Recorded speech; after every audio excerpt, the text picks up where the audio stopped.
So once, depending on age level, depending on training age, maturity, physical experience, right?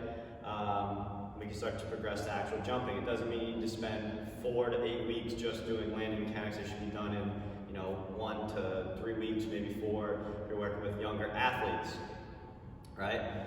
So the next progression we can do for jumping, right, is a box jump. Box jump is one of the most butchered exercises I say out there because people don't know what the purpose of a box jump is. The purpose of a box jump is to decrease the amount of landing force the body has to absorb, right? So again, we got a 12-inch box here.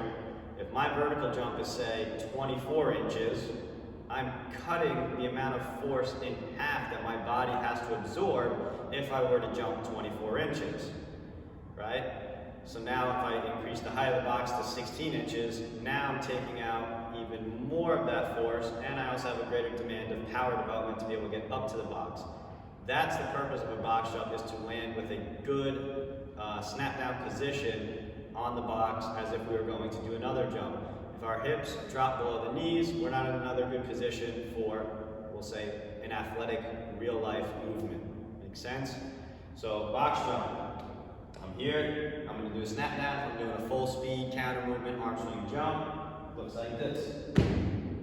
Landing in another good position. From the other side, here, looking at the same things that we do with just a normal snap down.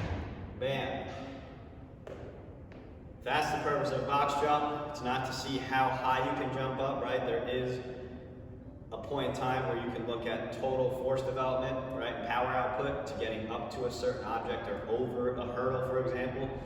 But if you're working on a box jump specifically as a progression up to more intense or more advanced plyometrics, it should be used to cut the amount of forces that an athlete or an individual has to absorb to make a safer landing impact for them.